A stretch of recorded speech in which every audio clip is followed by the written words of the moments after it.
for Middle East Studies under the leadership of Professor Abdul Fattah Mura, who is the Vice Dean of the Jindal School of International Affairs. And it's also great to see many of our students, including undergraduate students, who are involved in organization of these kinds of events and also in the research agenda of the Center for Middle East Studies. So some of them are also learning Middle Eastern languages alongside their studies. So we really hope that we can produce specialists on this very crucial region for India, and that the center's work will eventually create more and more opportunities for our students to be able to study in Middle Eastern universities, and to also author and co-author works, and to advocate for improved relations between India and many key partners in that region. The whole world's attention has been on the US election and its long drawn out finale with the slow counting and the mail-in ballots, and it's been very frustrating and slow, but essentially now it's a fait accompli that the incumbent Donald Trump has lost, and there is going to be a change of guard in the White House with the Democratic candidate, the former Vice President Joseph R. Biden Jr. taking over in January. In a way, the pendulum has swung back after the very dramatic election of 2016, when Trump unexpectedly came to power and adopted many radical deviations from the traditional US foreign policy. And the last 4 years have been extraordinary and very radical in terms of the changes. Some of you have read my book, Trumped, would have seen the depth of the transformation that Trump attempted to do in the last 4 years. So now one of the big questions for this event, for our panelists and for the audience is, does this mean that the 4 years of Trump will be cancelled, and that the US goes back to turns the clock back to where it was until Barack Obama was the president? And if so, what will be the implications for this region, which historically has seen very heavy US intervention, military intervention, financial intervention, alliance systems, energy, diaspora, the Jewish diaspora in the US have been a tremendous influence. So the US has historically been a huge player, but the trend, at least since the late second term of Obama, and definitely under Trump, has been one where the US seems to have stepped aside from playing that kind of overweening role in the region that it used to play. And in the absence, we all talked about from 2016 onwards, some kind of a vacuum, a power vacuum in the Middle East. And we saw Russia come in a big way. We saw some regional actors like Turkey asserting themselves and throwing their weight around. And we saw many dramatic shifts. For example, the US embassy was moved from Tel Aviv to Jerusalem. And there was the so-called Trump peace plan, which was a totally one-sided affair, and which essentially was asking the Palestinians to give up their self-determination cause once and for all. And there were also these Abraham Accords towards the end of Trump administration, based on a mutual hostility towards Iran, which brought the former antagonists, Israel and the Arab states, closer, especially the Sunni Gulf monarchies. So there has been a spree of recognitions of Israel. And there is this whole question about what happens to war and peace in this region now that Trump is gone. So the first point, of course, as the way I see it, is that obviously the embassy shift cannot be reversed now. I mean, that remains. And what Trump did was very radical, and it departed from the US belief that it was some kind of a neutral broker between Israel and the Palestinians, which is, of course, historically been the main issue in the region, but less so lately. It's been sidelined. But now that Biden is coming to power, and if you remember and recall the Obama administration policies, they were somewhat more critical of Israel and of their Israeli settlements in the West Bank and in Jerusalem. So they were also of Saudi Arabia and of Saudi actions in the region. So to that extent, the two big US allies may be at a disadvantage with Biden coming in. And that the main US antagonist, Iran, may ultimately get some relief from the sanctions due to the reactivation of the 2015 nuclear accord between the US and Iran, which Trump had cancelled. So if you jumble these factors, it looks like there is a the fortunes may be somewhat, if not reversed, then to some extent they can be altered for all these actors. And already the Western media has been speculating about what this means, what a Biden presidency means for Benjamin Netanyahu, uh, or for Mohammed bin Salman, or even for Recep Tayyip Erdogan, the president of Turkey, because he also benefited from the Trump's policies, especially the US withdrawals from parts of Syria and Iraq. So, so if you step back a bit, the question is, what will Biden do? Will he try to completely overturn the Trump legacy of these 4 years?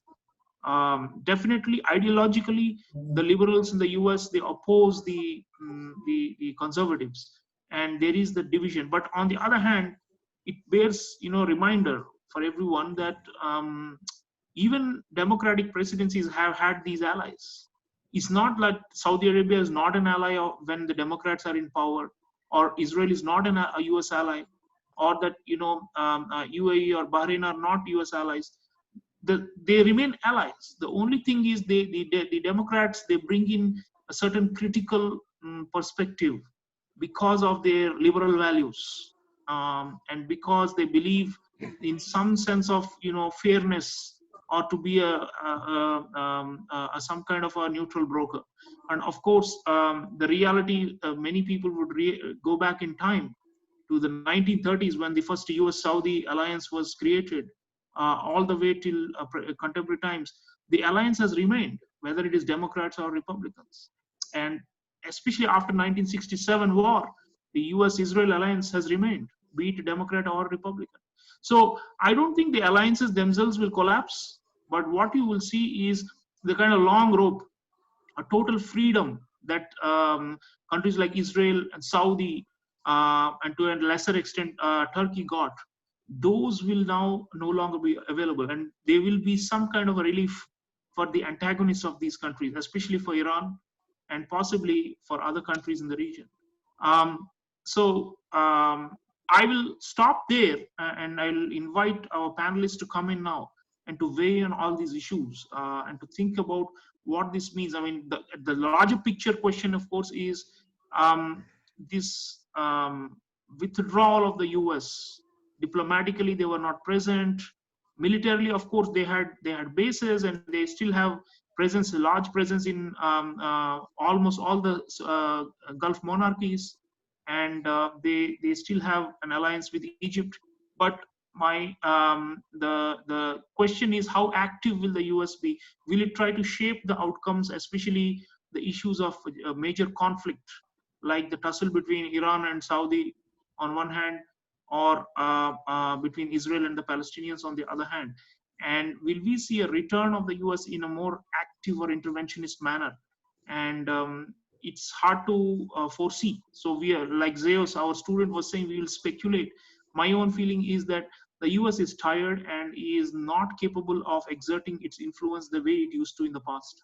So although so I think that a lot more will now depend on the local actors themselves, endogenous actors who are on the ground in the region, the major powers, Israel, Iran, Saudi, um, Turkey, and Egypt, to try and shape this region, although they are all engaged in major conflicts with each other.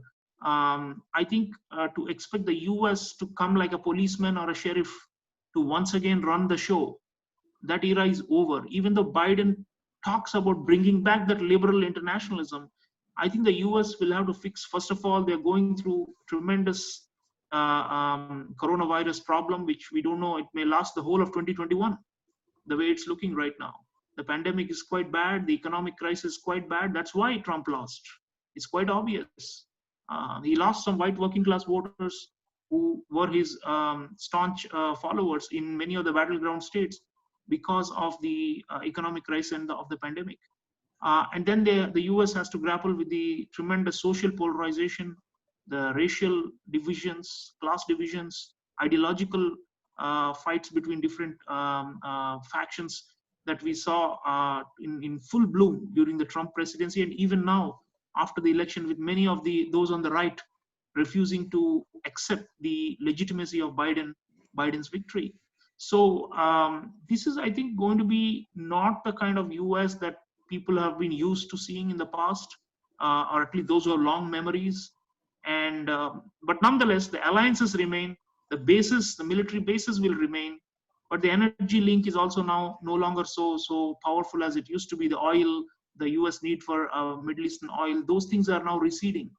And I personally believe that the region will have to find its own equilibrium, and that's always better than depending on an outside player, be it Russia or be it the US, to try and create that balance or equilibrium. So how maturely can Saudi and Israel especially bite the bullet and accept the new reality of a Biden presidency and conduct themselves in a different way? How much Iran will restrain itself? I think these are the fundamental questions going forward from a nation state perspective. But maybe we will open this up now, and to get I would suggest that we first hear from Professor Kenneth Holland, because he's a specialist on US foreign policy in general and American domestic politics. He's been teaching a course on the elections also, as to what is the overall difference generally between Democrats and Republicans on foreign policy, and with specific reference to this region. And one has to go maybe further beyond just Democrats and Republicans, because Trump is a very unique type of Republican, a very radical, far-right Republican. So there are traditional Republicans who may not diverge very much from the Democrats, but Trump took it in a totally different direction. So over to you, Professor Holland, your opening remarks, sir, on what you think will happen to US foreign policy under this new administration, and how you foresee this playing out in the Middle East. Thank you, Sreeram. Those are very helpful opening comments. You framed the issues, I think, very accurately. So basically, one of the main differences between a Biden administration and a Trump administration is the role of alliances.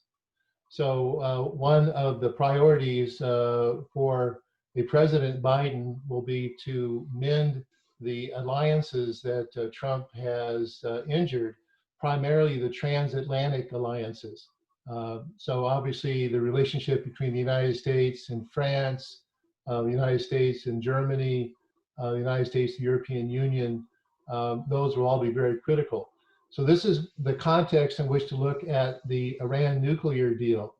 So Biden has promised to re-enter the deal with Iran, and one of the main purposes of that is to mend fences with the European Union. So we have to put that relationship with Iran in the broader picture of US-European relations. Another big difference is a Biden presidency will put a lot of focus on human rights. And again, the multilateral system of dealing with issues of security and development around the world. So there'll be a lot of emphasis in a Biden administration on holding Saudi Arabia accountable for its human rights violations, holding China accountable for its human rights violations, Iran also, obviously. So again, but everything that Biden will do, he'll try to do in a multilateral context. So you'll be seeing the United States, rejoin the World Health Organization. The United States will become much more active in the United Nations and its affiliated agencies. So you'll be seeing a lot more multilateralism on the part of the Biden administration. This is one of the major differences with Trump. Trump, as you know, was a unilateralist and America first. So there'll be a lot of emphasis on Biden's part in restoring America's role as a partner in these international organizations.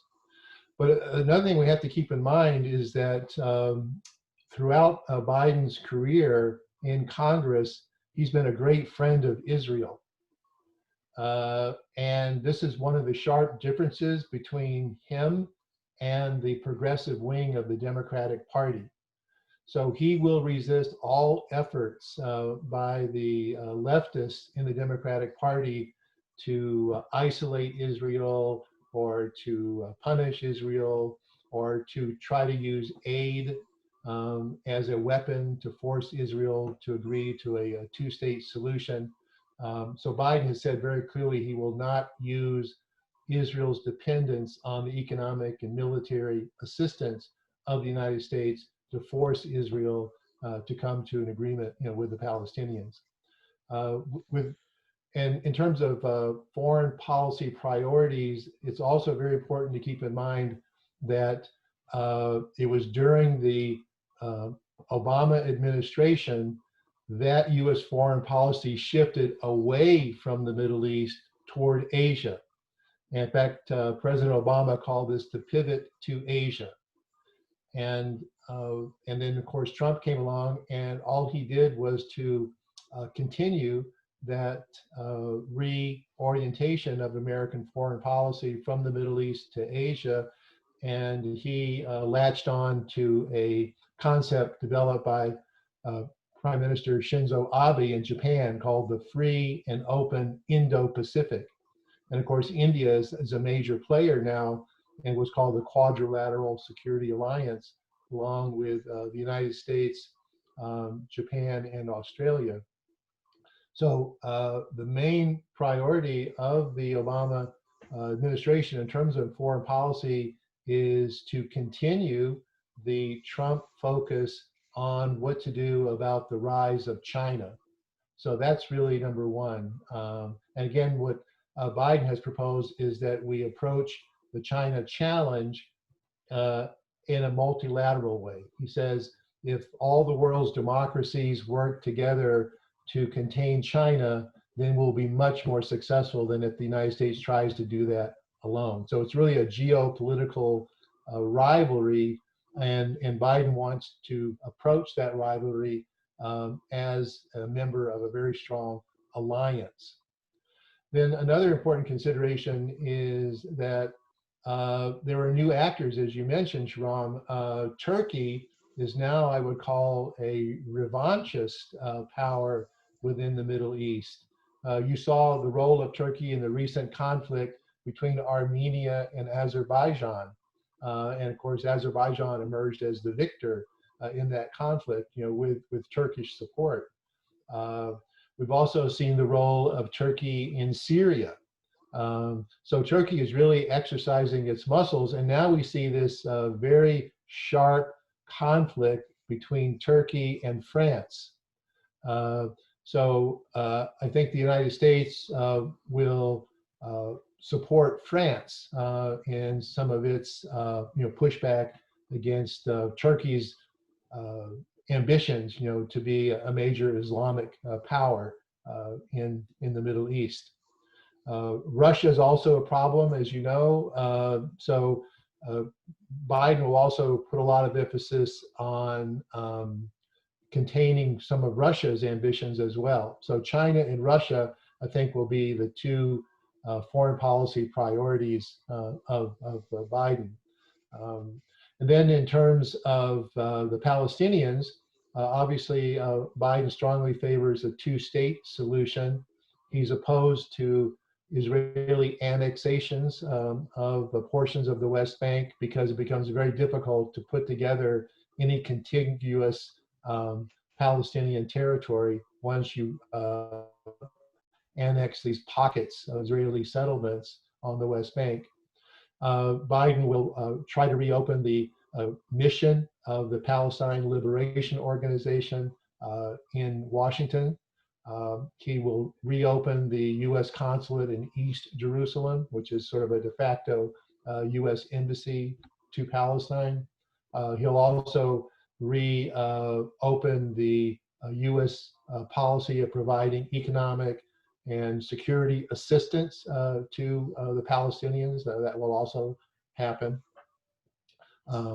So I think in terms of the big picture, the Middle East is not as important as Asia, but the U.S. is concerned, obviously, about Iran and about Turkey and about Russia, but it will approach these new players, these important actors, in a multilateral context, working much more closely, especially with the European Union in this region. Great, thank you so much, Professor Holland. Those really laid out the broader parameters of the Biden foreign policy, and maybe it's not wrong to say that Biden will look to strengthen alliances in Europe and Asia, but probably the alliances in the Middle East will be more conflicted because of the reasons that Professor Holland just mentioned, human rights. And I mean, just think about it. I mean, if the Jamal Khashoggi assassination had happened under the watch of an Obama or a Biden, I think the consequences would have been very severe for Mohammed bin Salman. But under Trump, he got away with a lot. The Yemen war, of course, the Yemen war was happening even during Obama. But anyway, so what we'd like to hear from Professor Naeem, I think Professor Habib is not yet here. Is Professor Kamil Habib? Yes, I am. Oh, sir, welcome, sir, welcome, sir. So let me just get you into the conversation and ask for your thoughts. You're in Lebanon, and always, you know, very important country, even though it's small, because it reflects the interests of different players in the region. And how is the mood in Lebanon about Joe Biden? And how do you think the region is going to be reshaped by a Biden presidency, if at all it can be reshaped? My own view is that the US cannot reshape the region anymore, but it still has some cards and some major alliances there, even though they seem to be frayed. So over to you, Professor Habib. Well, thank you very much, Dr. Sreeram Chaulia, if I pronounce it well. Thank you. Yeah. Okay, thank you very much. At the outset, I would like to thank the School of International Affairs and its centers for Middle East Studies for inviting me once again to participate in this panel discussion concerning post-election contours of American foreign policy in the Middle East. I say hello to all my colleagues, Dr. Naeem, Dr. Amoura, Dr. Holland. Thank you very much. I prepare some briefing, if you don't mind. Please. I prepare. Yeah. I'm not going to do the objectives of American foreign policy from toward the Middle East from a historical perspective. Sufficient to argue that the U.S. had won the Cold War and established itself as the sole broker, as a sole world superpower first, and as a sole sponsor of the Middle East peace process.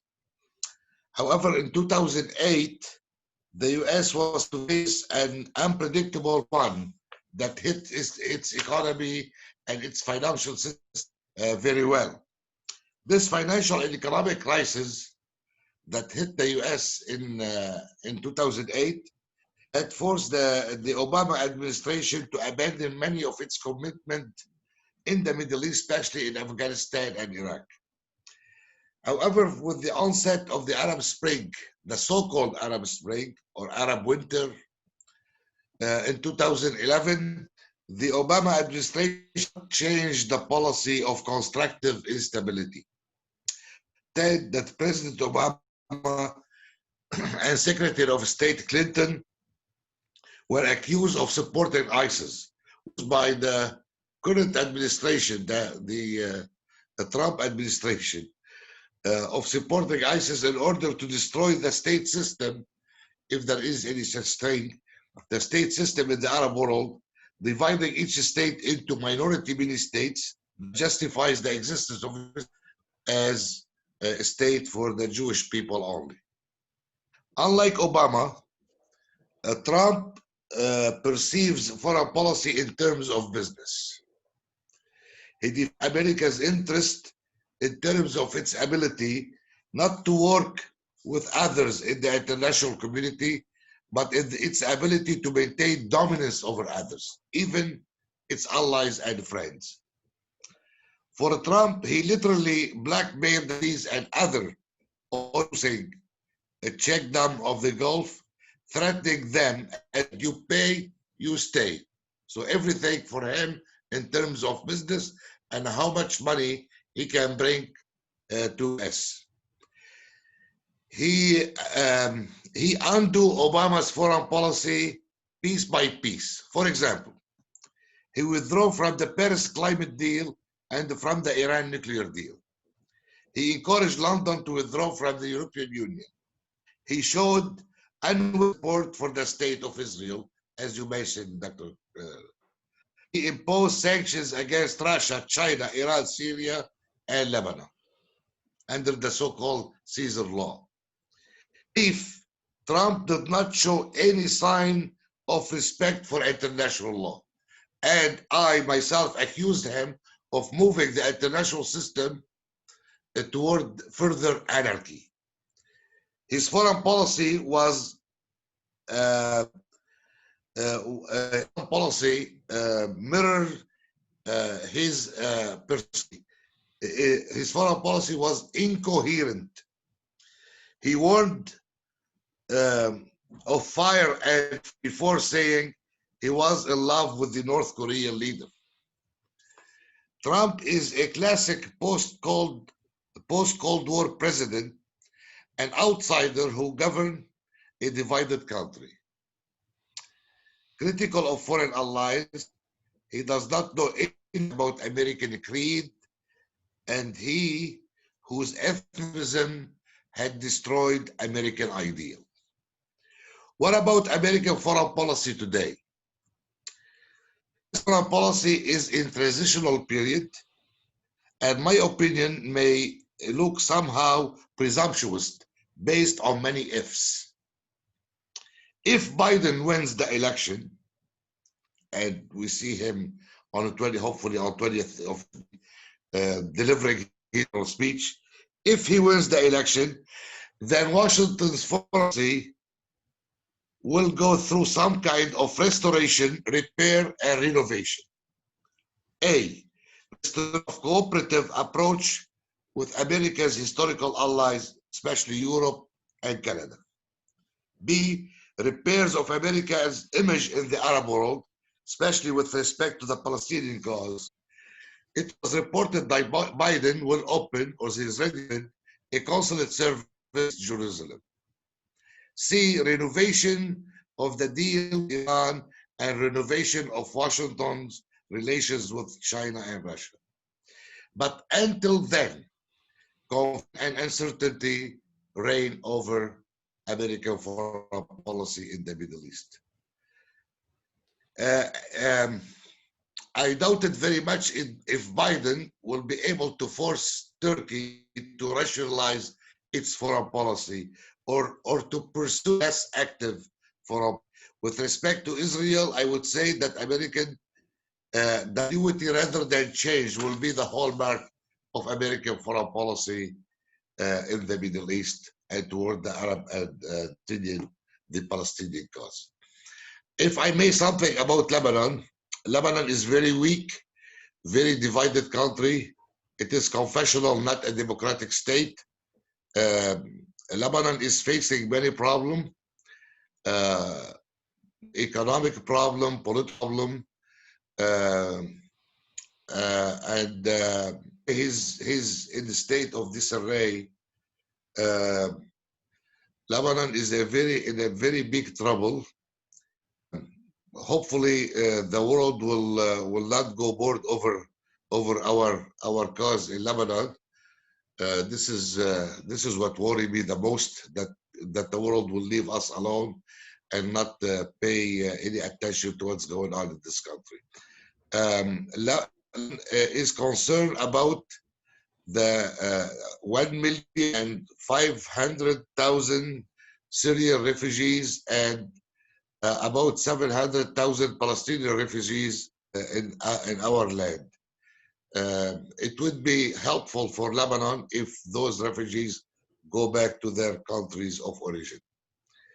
So far, for the last since last August, we haven't been formed a new cabinet. So I think the country. I don't know if Dr. Naim Salem will support me in my opinion. We are in very big danger. The existence of Lebanon is now at stake. The very existence of Lebanon as a state is at stake these days. Thank you very much. I would be able to ready to answer any of your questions. Thank you, Professor Habib. Indeed, it remains to be seen if a Biden administration will do something about this existential crisis of Lebanon, because in the good old days, the US was supposed to be a strong supporter of Lebanon's neutrality or stability, but Trump, I think, completely disregarded, and we will have to really see what happens, because the US is also going through its own economic crisis. So in terms of a bailout or multilateral banking financial system, the US has fewer cards to play today than used to in better times. So we will have to see. So last but not least, I am now calling Professor Naim Salem, who is an international relations specialist. So your thoughts on Joe Biden? How is the reaction in the Middle East? Are people relieved that Trump is gone, or will some people actually miss Trump? You never know, because the Democrats, they talk soft, but they also have their own agenda, which sometimes angers a lot of people in the Middle East historically. So how are people looking at this transition from Trump to Biden in the Middle East, sir? Well, if I may start by talking about the micro first and then get to the macro picture. Micro, starting from Lebanon, I may pick up where Dr. Kamil has just left. Of course, myself and Dr. Kamil are both Lebanese. We were born here and we lived most of our lives here. I myself lived for 13 years plus in the United States continuously in the 1980s and early 1990s.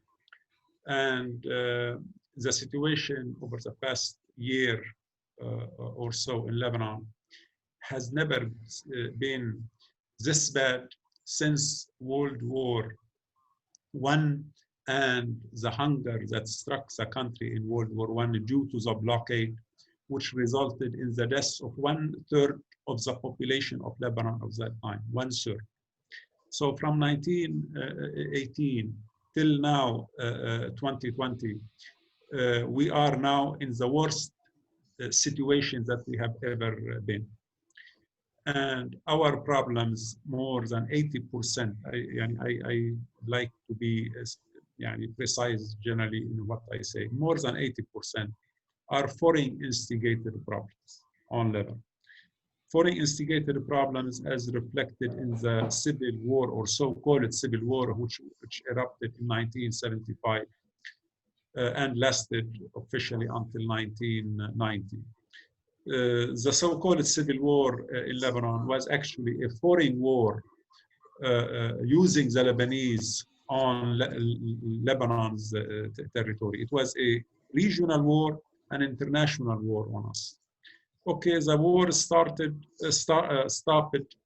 in 1990, primarily due to the United States changing its mind and taking Lebanon to a new path of stability in connection with the Iraq crisis. When George Herbert Bush wanted to focus on Iraq following Saddam's invasion of Kuwait on August 2, 1990, he mended fences with Hafez al-Assad, president of Syria, in order to put Lebanon under the dominance of Syria in return for Syria supporting the coalition against Iraq and sending troops to Saudi Arabia, which it sent 40,000 Syrian troops to support the coalition against Iraq.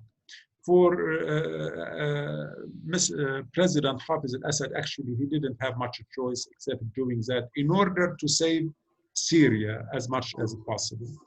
And ever since that war, our Lebanon has come to fall under Syrian dominance by about 30–40%.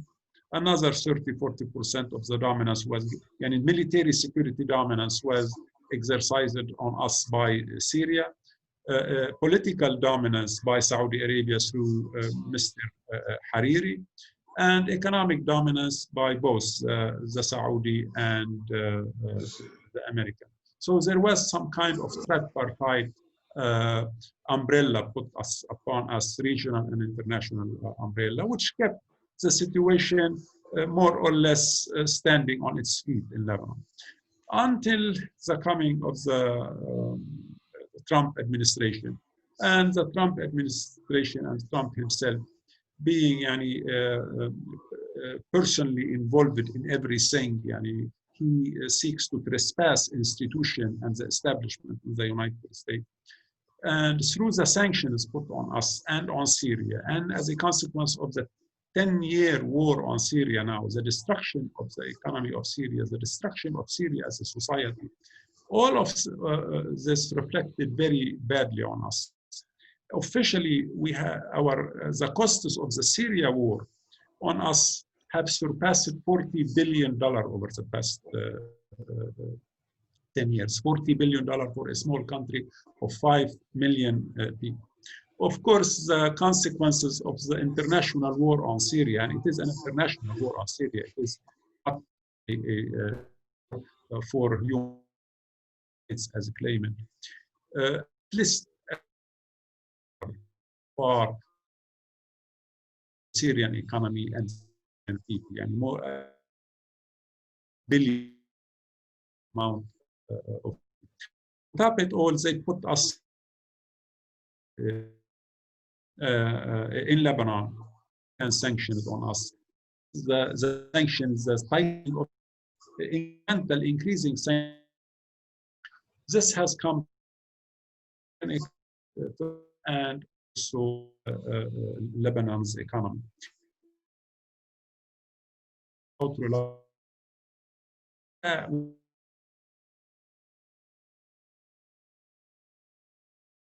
And is for Arab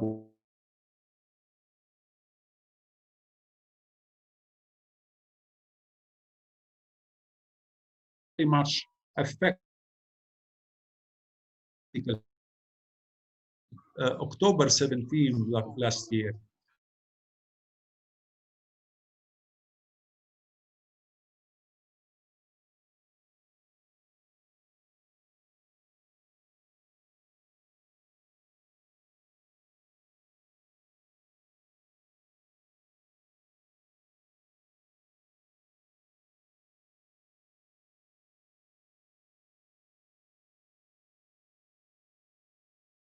2011.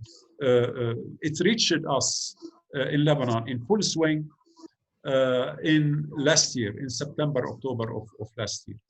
The demonstration has rocked the country, caused the economy to collapse. Then there came, along with it, the collapse of the banking sector, the flight of money from Lebanon to the outside. Between September 2019 and February 2020, more than $30 billion were siphoned off from the Lebanese banking system to abroad. This has rocketed the financial reserves of the country. And those in charge of the political system and economic system and the central bank, they were opening the banks during the demonstration and during the lockdown. They were opening the banks to the big shots to transfer their money abroad. This has gradually led to the collapse of the value of the Lebanese money and the Lebanese lira. The value of the Lebanese lira over the past year has gone down by some 80%.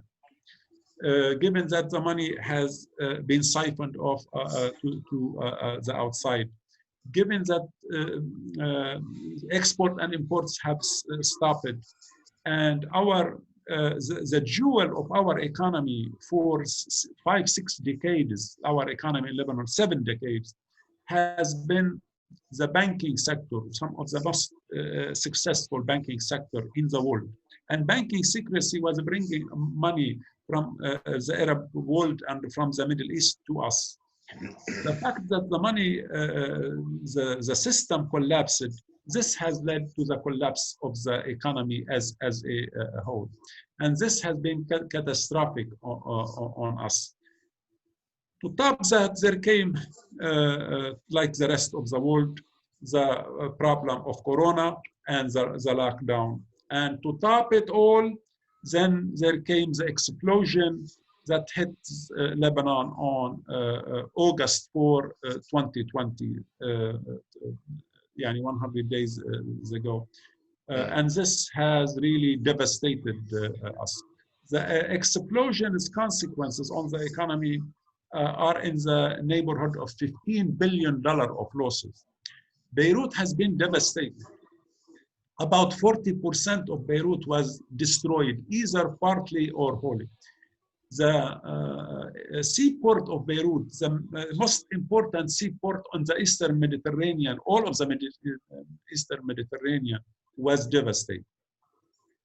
So there couldn't have been any worse scenario falling on us than what has fell on us over the past year in particular. And these coming cumulatively over previous problems for the past 40, 50 years. So our situation in Lebanon is really extremely bad. And Mr. Trump made it worse with his tightening of the sanctions on us. The sanctions which are preventing money from coming into the country. And for an economy like our economy based on services, we rely primarily on transfer of money in and out, free transfer of money. And now all of it is very much concentrated. Our money, we as Lebanese, myself or Dr. Habib, for instance, we all Lebanese had or have deposits in bank. The bank took control of our deposit. We are no more able to have access to our money, whether particularly in dollar. And to a large extent in lira. So if you have dollars, they will give you your value of the dollar, half of it, half of the value, but in lira, not in dollar.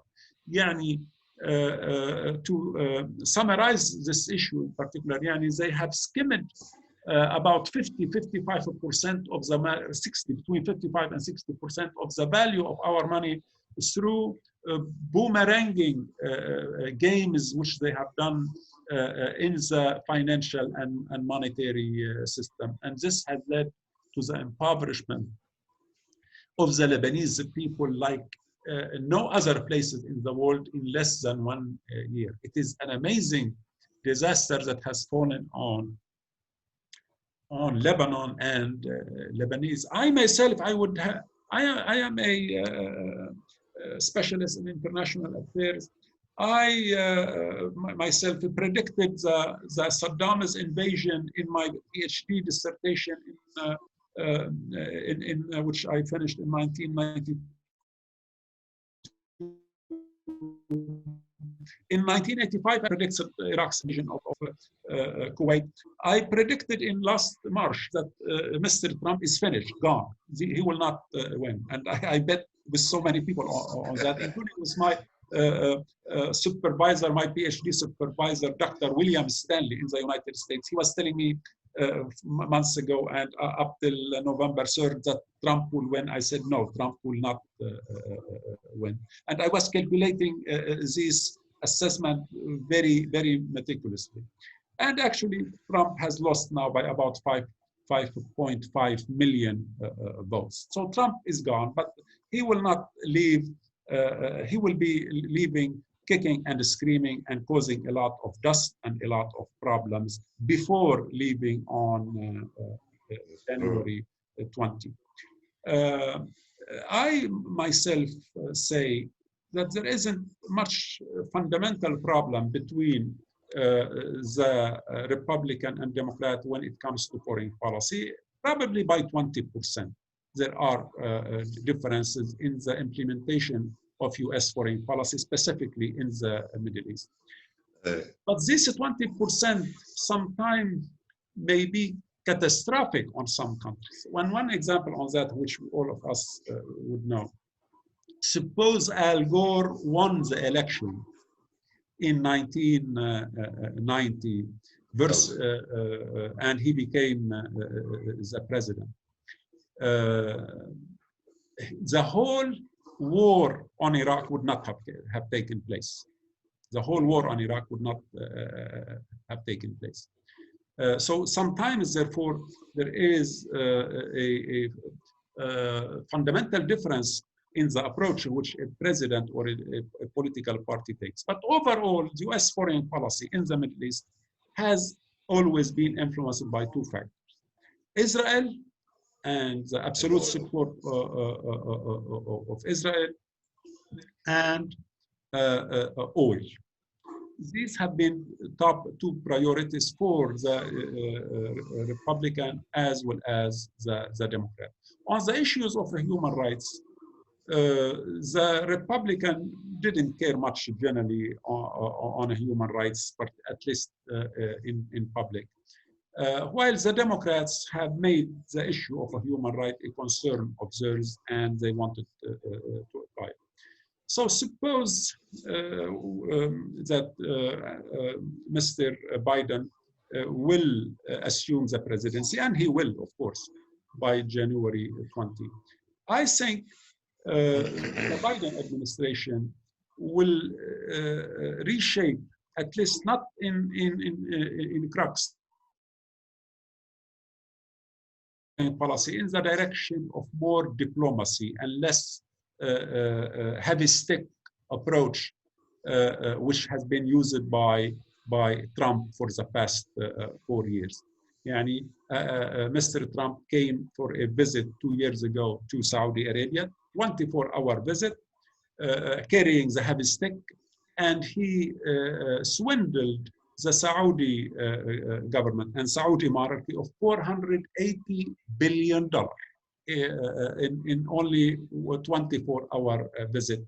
And they signed it for him for the money to be invested, Saudi money to be invested in the United States. While, as we all of us know, the whole Arab world is so much in need for investment and development, and it could use every penny of the oil money, but this oil money has for the most part been siphoned off to the West. In return, in tit for tat, you invest your oil money, as particularly the Arab monarchies, in our economy, and we'll protect you and we'll keep you in place.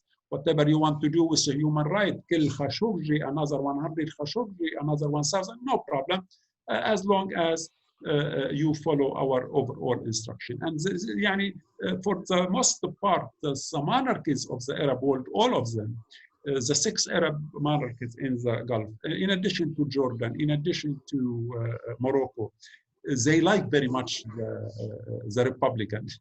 They are wary of the Democrats, particularly when they hear the Democrats talking about the human rights. And the issue of the human rights, they believe that this is baloney for them. So the Republicans are their good buddies. They're good buddies. They let them do what they want to do. And what basically they want to do is more and more authoritarianism and more dictatorship and more siphoning of the resources, the oil resources and gas resources of the Arab, and spending it on war.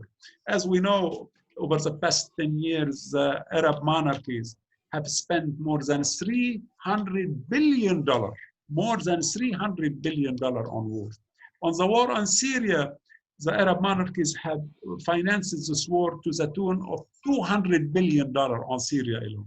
On Yemen, the Saudi alone have so far spent no less than $150 billion on Yemen. And so it goes. They participated in the destruction and invasion of Libya. They financed the NATO and the Western country to come to destroy Libya. And now they are destroying Yemen into their 6 years of the war on Yemen. It is a disaster and unbelievable, the disaster of Yemen, similar to our disaster in Lebanon.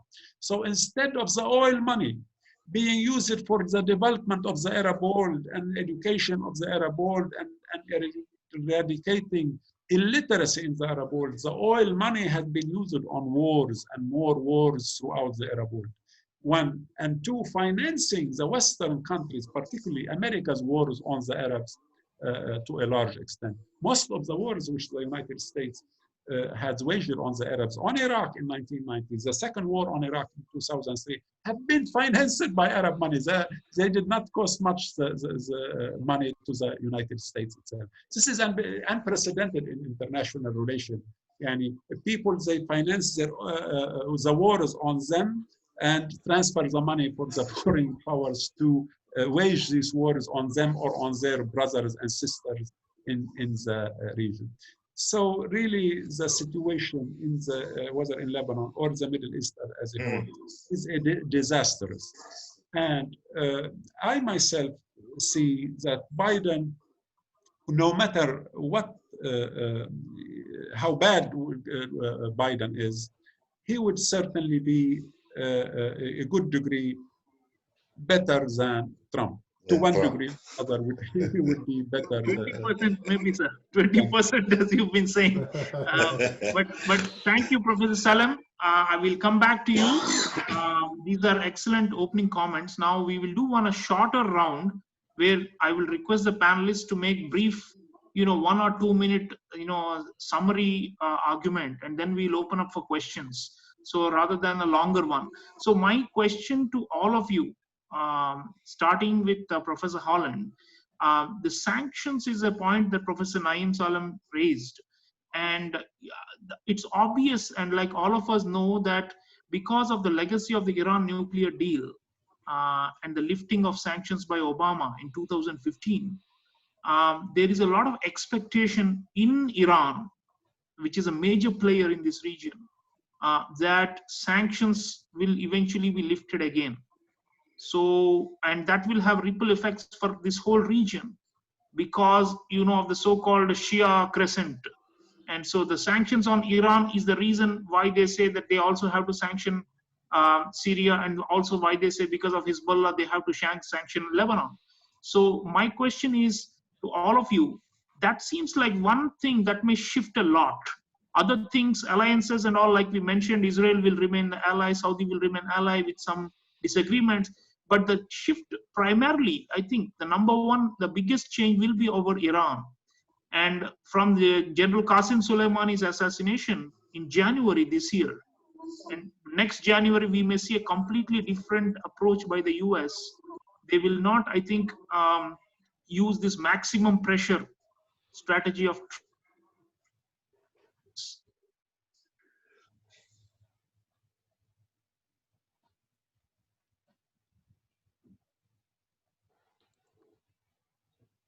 actually percolate to the Arab masses and to the Iranian masses, which we have been talking about, who have been suffering under sanctions. So maybe if you could do a short round, your thoughts on what is likely, and obviously the sanctions may not. I think they need U.S. congressional approval as well for lifting some of the sanctions. It's not going to be quick, right? So it may be the play out in the whole of 2021. Is not going to be immediate relief. But your thoughts on the Iran thaw, the possible thaw with Iran, and how that will have a potentially a major effect on the region. Starting with you, Professor Holland, a brief one, please. Yes, actually, I'm personally involved in this issue. In 2015, the U.S. Department of State asked me to participate in a higher education delegation to Iran. So I traveled to Iran with 5 other professors across the U.S., and we were the guest of the Iranian government. We visited 8 universities and research institutions. And the purpose of our visit was for us to learn how the sanctions were impacting universities and scientific research in Iran. And so it was one of the most tangible examples of a thawing of relations between the United States and Iran. But later, the hardliners pushed back in Iran, and so I was declared to be a CIA agent, and my picture was put on the front page of the Tehran newspapers.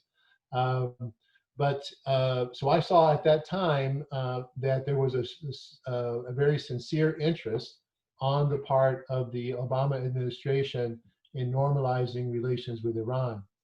Now, what will happen, I think, is that since President Biden will be very, very focused on repairing relations with the Europeans, that there will be efforts again to try to normalize relations with Iran and to use the relaxation of the sanctions as a carrot. And I think you're absolutely correct that if Iran does agree to comply with the nuclear deal and reduce its nuclear plans and capacities, then that will also have a ripple effect on Syria and on Lebanon. So in terms of Congress, Congress will be very pro-Israel, both Republicans and Democrats for the most part. And so it's really critical for Israel to see it in their interest also to allow the United States and the European Union to remove some of these sanctions. So it'll be complicated diplomacy, but I think that definitely will be one of the intentions of the Biden administration to relax the sanctions in return for gains with regard to Iran's sponsorship of terrorism and also its nuclear ambitions. Thank you. So this, in fact, Trump broadened the conditions on Iran, right? Because the Obama was focusing exclusively on the capping the nuclear program. But Trump started talking about malign activities of Iran, the assassination of General Qasem Soleimani. It was really a shocking development in January this year. So we were almost on the verge of war in the region because of this.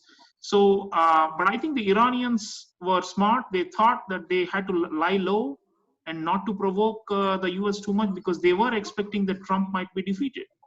And in a way, they got it.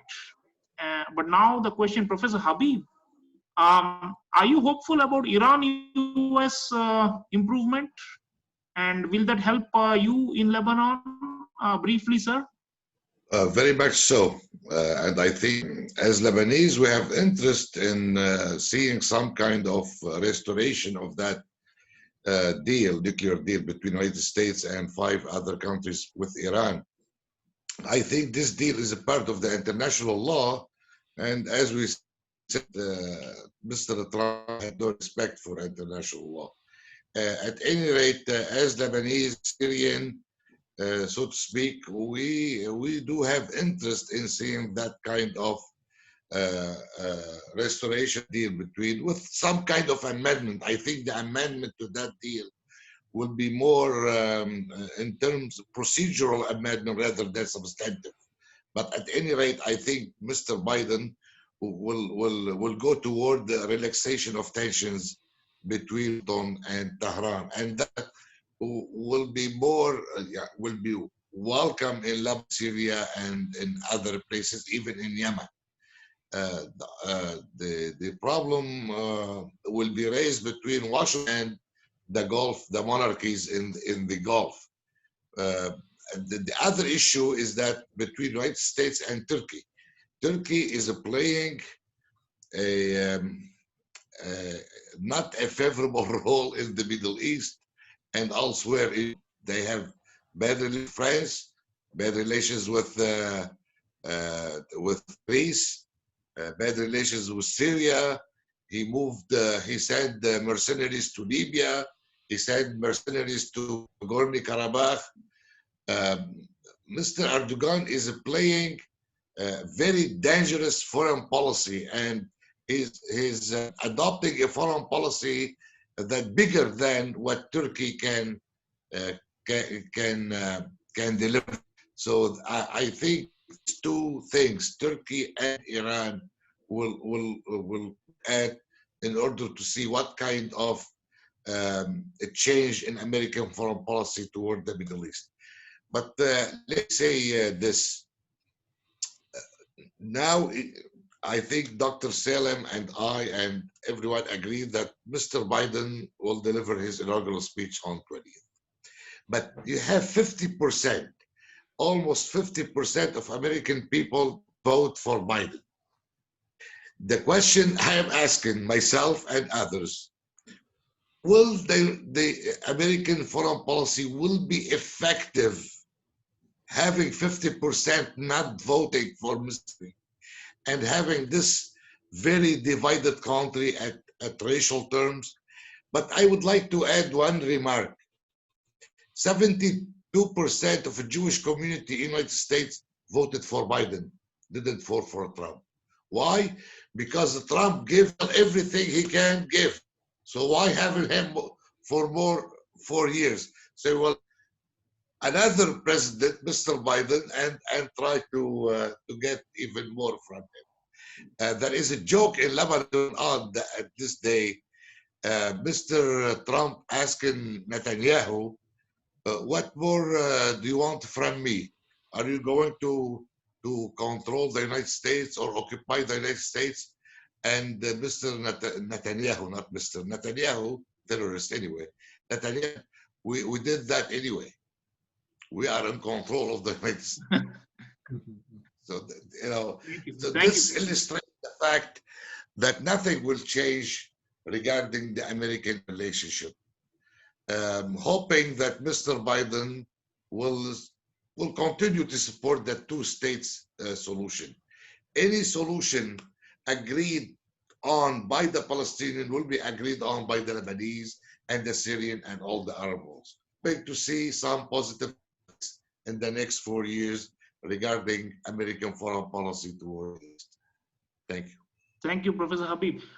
Professor Naeem, last word from you, sir. We are almost out of time, but Turkey is, of course, Professor Habib just brought up Turkey, and Erdogan, you know, you remember the famous phone call between Trump and Erdogan in 2018, on the basis of which, you know, Trump said, I'm out of Syria and you take over. And then, you know, the kind of abuses that Turkish military committed in northern Syria against the Kurdish community. And even now, there is a huge Turkish presence in many parts of Syria. They have also intervened in northern Iraq in the name of fighting the Kurdish. So clearly, Trump gave him a lot of freedom and opportunity because Trump was very unorthodox. But what do you think will happen to this NATO alliance? Because Turkey is a NATO member. It's a treaty ally of the US. But do you think Biden will crack down? Biden has said that Erdogan is an authoritarian and he's a dictator and all that. So you think that now Turkey may be cut down to size, or maybe applied more pressure, unlike Trump, where Erdogan got a lot of geopolitical space to exploit? Well, most authoritarian government, whether in the Middle East or even beyond the Middle East, they have generally, particularly in the Middle East, they have considered the Republican as their buddy, their good buddy. They don't like the Democrat. And this applies on Mr. Erdogan in Turkey. However, it was the Obama Democratic administration which launched the Arab Spring along with Secretary of State Hillary Clinton, when she used to tour the region and raise the victory sign along with the militia, Islamist militia in the region. Mr. Erdogan has been the #1 tool used by the United States in the context of the Arab Spring and the waging of the wars on the Arabs, specifically on Syria. 70% or more than 70% of the war on Syria has been undertaken by Erdogan. Yani without Erdogan in power in Turkey, Syria would not have been able to destabilize Syria starting in 2011 and up till this very moment. And on July 15, 2016, when the military coup d'etat took place against Erdogan in Turkey, who saved Erdogan? It was Putin who saved Erdogan. Putin and the Turkish and the Russian intelligence apparatus gave the information about the impending coup 2 hours before it took place. Were it not for the intelligence information by the Russian and Putin, passed by Putin personally to Erdogan, Erdogan would be now passé. Probably he would have been killed and assassinated. And on the night of 15 July 2016, once the military was about to take control of power, the first thing they said, we will withdraw our troops from Syria and Iraq. Yani, suppose that succeeded, on the 16th, the Turkish troops would have begun to be withdrawn from Iraq. So in this sense, Mr. Erdogan was a handy tool in the context of the Arab Spring and the United States policy in the Middle East, in particularly destroying Syria.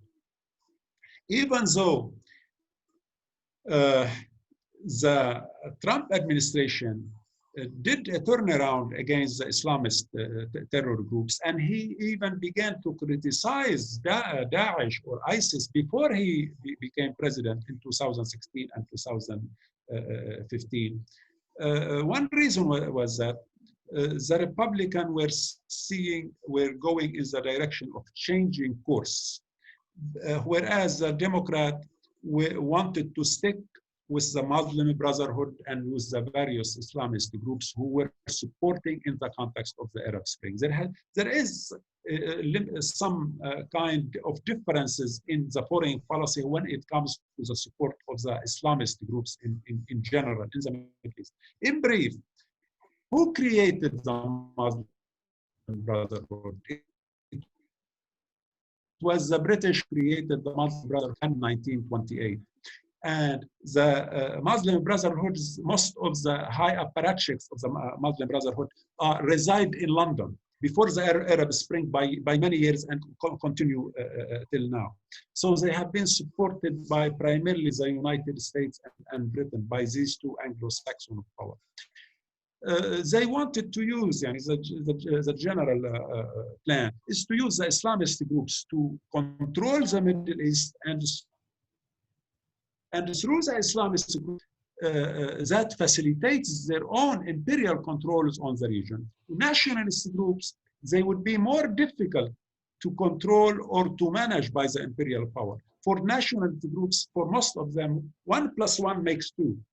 For Islamist groups, whether ISIS or Muslim Brotherhood or other, 1 + 1 may not make 2 because God may say otherwise. So it is therefore easier for the imperial power to dominate the region by using as tools the Islamist groups in the region.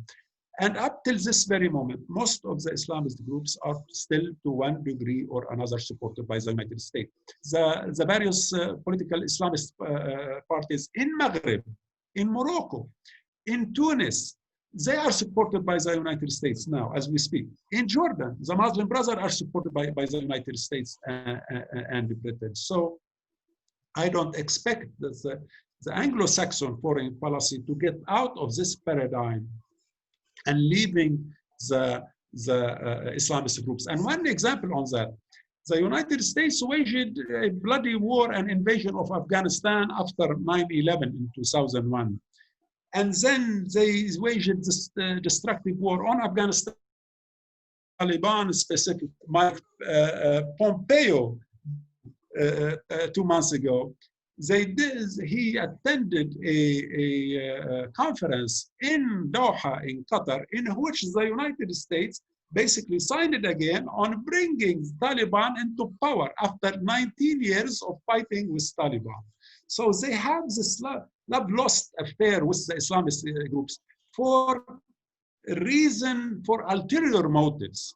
Ulterior motives, because it is easier for them to control the region by using religion and religions. Professor Salim, let me interrupt you there, please, in the interest of time, but point is well taken. Now, the question is, will Biden administration also promote Islamists in the region for strategic reasons, maybe for democratization? Because most of the authoritarian regimes, they may say, the ones opposing them are like the Muslim Brotherhood. So therefore, in the name of democracy, you can see that how that might further destabilize the region. But let us see, Zeus and Tamanna, do we have any questions from the audience? We're almost out of time. Can we have any questions, please? Thank you for that, Professor and Dean. It was a very engaging conversation. There are a few questions on the chat box as well as our YouTube channel. However, they've mostly been covered through the conversation as they have been on the further position of the US on Turkey as well as Iran. I think we've had a substantial conversation with that. But one question which still remains is that with respect to the Arab-Israel crisis in the Middle East.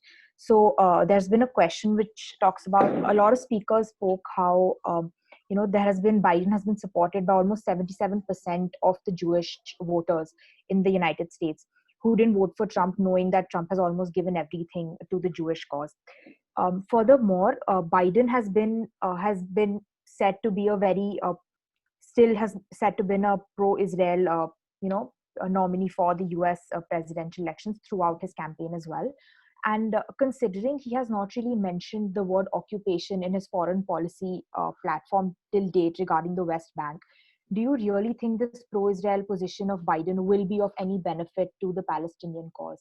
And knowing Arab countries like UAE and Bahrain are going to follow through with further cooperation with Israel, do you think there is still like a future for the Palestinian cause under the Biden administration? And if yes, then how substantial is it going to be throughout? Good one. I'll throw it back to all the panelists. I think the Palestinians have always felt that the US was not really a neutral broker, and even under Democrats. The question is of degree, right? It's not really a case where the Democrats are very fair and they really believe in justice, while the Republicans are very, very unfair or driven by selfish interests. I think it's more nuanced than that, and there have been major works by Palestinian authors challenging the idea that actually the US was a dishonest broker throughout, even under Democrats. So maybe would panelists very briefly, maybe in 30 seconds, quickly before we wrap up, give your view on this. Can America become again a mediator? Can we see another Oslo type of process under Biden, which is fair to the Palestinians? Can we see a two-state? Can we see a paper being formed in the next 4 years? Before, who knows? Because the way the policy fluctuations are, volatility is so great that in 4 years you may again see a Republican in the White House. The way the divisions are in the U.S. So 4 years window. Should the Palestinians be hopeful that they can get a state, or is it just out of reach now? It's over. The dream is over. I would, yeah. Briefly. Yeah, I would say that if Trump had been reelected, the prospect of a two-state solution would have been completely impossible, completely. But with the election of a Democratic administration, that hope is still alive. So I think this will be actually a priority of the Biden administration to maintain the possibility of a two-state solution. Great, great. Professor Habib, are you hopeful? You have, you are in the region. The Palestinians have been betrayed by everybody. I think Prince Turki of Saudi Arabia is saying that the Palestinian leaders have betrayed their own people. It's not the Arab monarchies. So everybody has betrayed the Palestinians. So now, do you think they can at all have any hope about Joe Biden? I don't think that Palestine is a matter of concern for the Saudis or the Turkish. Second, there is big difference between what we hope for and what reality is. Protection of Israel has been a hallmark in American foreign policy. The main thing when it comes to American foreign policy toward the Middle East. However, we hope Mr. Biden, who called himself a Zionist, during this election period, during the election campaign, I hope that he will he will try to move the United States to become more honest when it comes to the question. The Democratic administration in Washington, rather with any Republican or administration. Right. Professor Naeem, last word, sir. Will Biden help the Palestinians, and will this turn around? Because they are now totally disillusioned. The whole self-determination project has gone for a toss, and it is going nowhere. It seems like self-determination dream is over. But can Biden bring back some hope for the Palestinians? From their record, the record of Joe Biden and the record of Kamala Harris and their speeches and their declaration, they are Zionists more than the Zionists themselves. So I don't expect that the next or the forthcoming Biden administration will bring about the rights to the Palestinian or to establish for them a state. I don't think that will happen. On this issue, there isn't much difference between Republican and Democrat. What they may sell or seek to sell the Palestinian, they may give them local autonomy administration in East Jerusalem, over East Jerusalem to one degree, or in Ramallah, but never to get into or spill into a state. And for that would not be seen as sufficient as far as a national cause and the national ambition for the Palestinian, for any of the Palestinian groups, whether Mahmoud Abbas or Hamas or Jihad al-Islami or all of the rest. So therefore, we will be seeing more of the same regarding the miseries on the Palestinian. They will continue. I don't see that the Obama administration will bring about a solution to the Arab-Israeli conflict based on international law or on UN Security Council. And as long as this is not applied or implemented, don't hope much for peace in the Middle East. Thank you all. Wonderful panel. They have disagreed on many points, but also I think the overall picture is there will be some change, but not a lot. I think that's the basic point everybody is making. Due to domestic structural factors in the US, due to the complications in the region, due to the US alliance, historical alliances, and other factors, you can expect some change, but not probably a drastic reorientation of US policy towards the region. Thank you all for being in this wonderful panel, and over to Zeus and Tamanna and Professor Amura to close this wonderful event. Thank you, Professor. I would like to invite Dr. Amora to give the closing remarks. To give you a brief introduction of Dr. Amora, he is the Professor and Vice Dean at Jindal School of International Affairs, and Professor is also the Director for the Center for Middle East Studies, under the auspices of which this panel discussion is being organized. Furthermore, Dr. Amora has served as a career diplomat for more than 33 years and has served in a lot of places, including India, Cyprus, and Jordan, to name some. Furthermore, Dr. Amora has also served as the deputy to the Syrian foreign minister from 2007 to 2013. And apart from being an avid reader and a prolific writer, Sir has also spoken at many conferences and panel discussions regarding the Middle East. Lastly, Professor has authored 4 books in the Middle East and has translated about 12 books on issues of international relations, world politics, and the Middle East. I would like to now invite Dr. Amora to give us the concluding remarks for this very interesting panel discussion. And I would also like to thank each and every panelist and Dean Sreeram for showing up and for assisting us with this panel discussion. So thank you. Good evening, everybody. I would like to start from what the last words of the Dean has said about the change. But the problem is, as it is, the change, is it a verb or a noun? The change as a noun, it comes by itself. There is natural change. But change as a verb is to change. And I believe, if my memory is still fresh, that Obama's first campaign for his first elections, the motto was a change. And the second was to change.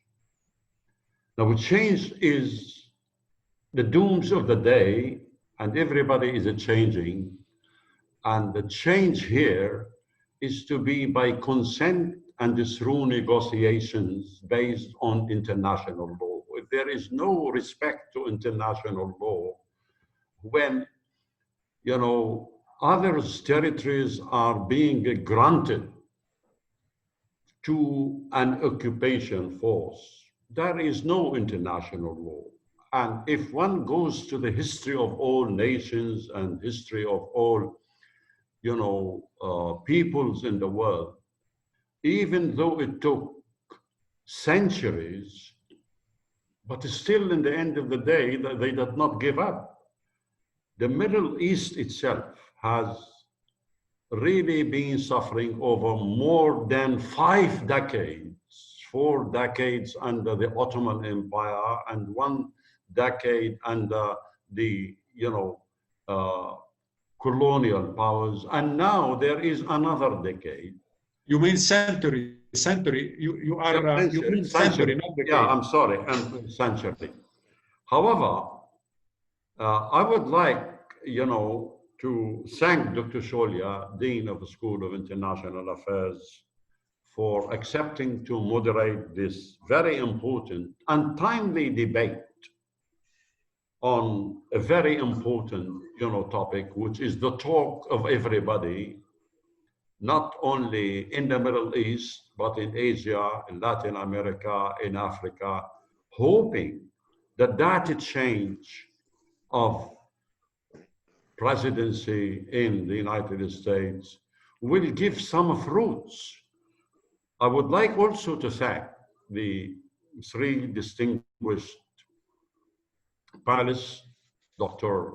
Kenneth, Dr. Camille, and Dr. Naeem, and thank also the Tamanna and Zeus for their very, very important follow-up and efficient, dynamic performance. So it is not only to promise or to pledge, it is to do it. As we say, don't tell me, but let me see. But still, don't let me see, but let me touch. But don't only let me touch, but let me eat. While impoverishing the people, making the people go strike, that is really inhuman for the peoples, just for political ends, who will win and who will lose. It is a humanity that will lose. It is the very human feeling, the very human nature. How can people really believe, after what is happening in the biggest democracy and the oldest, I mean, one of the democracies in the world, that when you see what is happening, there is a change, but will that change be for the future of humanity or not? The Middle East has been the epicenter of world politics, as I said, for the past 1 century. No doubt, there exist tectonic changes in world politics, reflecting their impacts on the Middle East. And the changes in the Middle East will reflect badly, negatively, or positively on the world politics and regional politics. It is with the, how would the people, how would the new generation accept it? What are, and the Middle East also is facing very serious outcome that is coming ahead. Now, facing predicament, what are the Middle East, the predicament that the Middle East is facing? The leaders and peoples in the post-American election is, what are the challenges that await the Middle East? What are the changes that await the Middle East? Will they be final? Will there be a change of American foreign policy under Biden's presidency in respect of war, peace, protection of human rights for all, and I say for all. Human rights is a human right. It is not only for one people, it is for every human creatures. And people's choice of how to make their own democracy without imposing on them one type of democracy, if the new administration really respects democracy after it has experienced the hard experience with the Trump democracy. In ancient times, the banging on the drums meant war is looming, where guns bang day and night, to the extent that the concept has resounded in poetry and poetic line. Drum, drum, war has come. That is well known. Truly then, if that is the case, one can easily see from the early days of a Trump administration, one can say, drum, drum, Trump has come, which means war has come. And not only war of military wars and so on.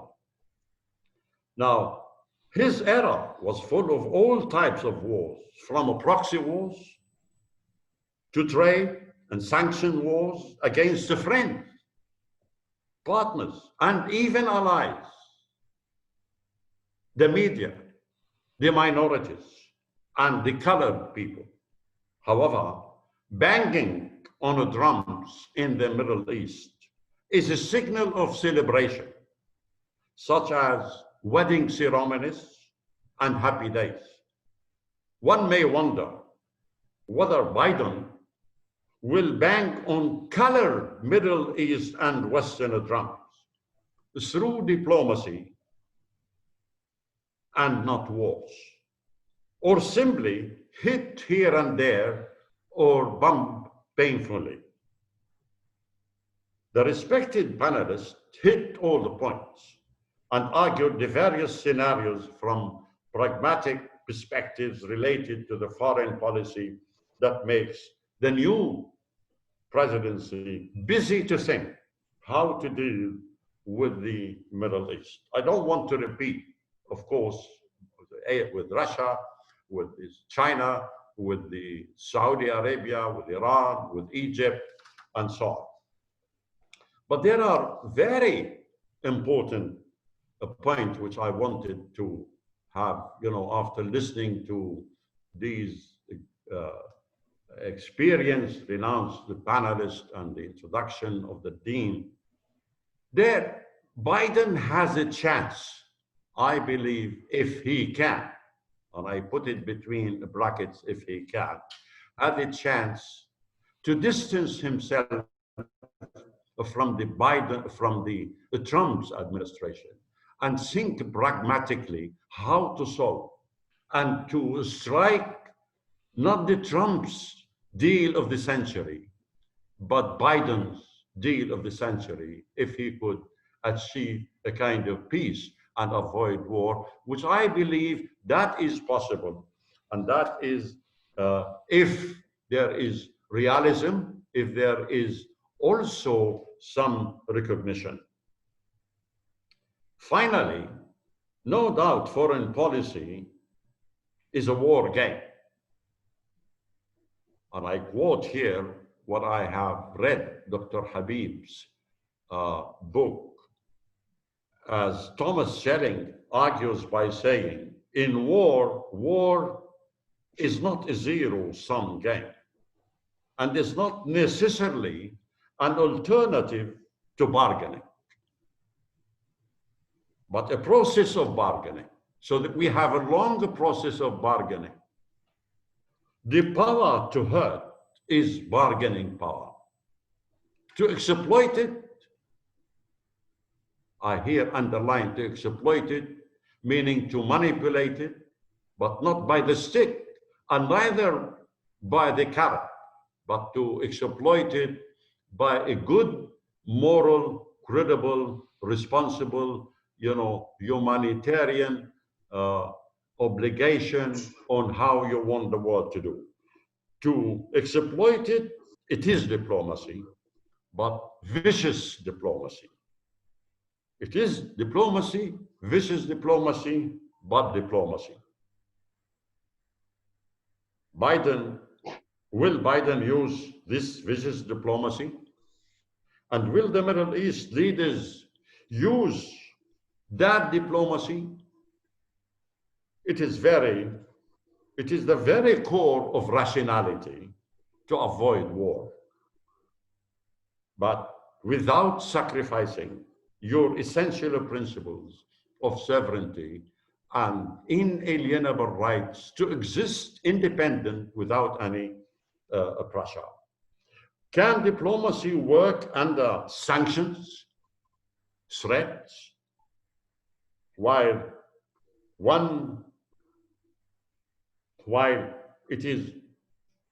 the terrorists are still painting the towns and the villages and painting them red? What to do with terrorists? Who supports terrorists? Why terrorists have been supported? Who created them? Who are they? 171,000 foreign mercenaries and fighters came from every nook and corner from outside to Syria to fight, supported by Erdogan and by the Americans and their allies. Anyway, the question is, I believe it is a foggy diplomacy. One has to know whether it is very dark fog and the clouds that in the end of the day will have rain to irrigate the lands so that people can have the food, or is it storms and thunders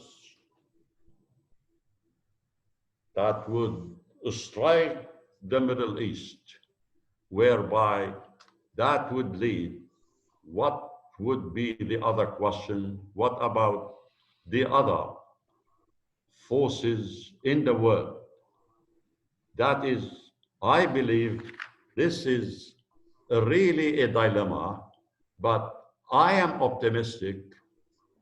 Let me be optimistic rather than be pessimist. I'm optimistic that there are new facts on the ground.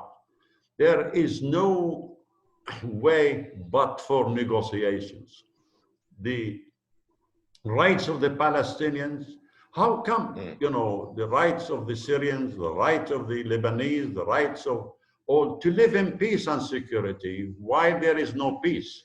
If you want a stable Middle East, protection of human rights, we have to protect also the rights of sovereign states in their own territory and solve our problems through the interdependence theory. No one single power in the world. Look to all empires, what happened to them. Now, even look to the new emerging American empire. Now let's hope it will be ending fine so that anything that would come to, as Shakespeare said, all well that end wins. Thank you very much for listening, and you are welcome. Thank you, Professor Kenneth. Thank you, Dr. Habib. Thank you, Dr. Naeem, Tamana, Zeus, and thank you, Dr. Sreeram. Had it not been for our dean's support, we would not have been, knowing each other and sharing good opinions, hoping that we have to think pragmatically, rationally, to try to rationalize the irrational and irrationalize the irrational. This rationality needs mind, and we are a human being. We can either be devil or angels. I hate devils, but I like the angels, especially if there is a nice angel nurse that is curing all patients, especially in this COVID-19 crisis. Thank you very much. Thank you all. Thank you, Dr. Habib. Thank you, Dr. Salem and Dr. Holland. Thank you so much for your insightful remarks. It was a huge pleasure.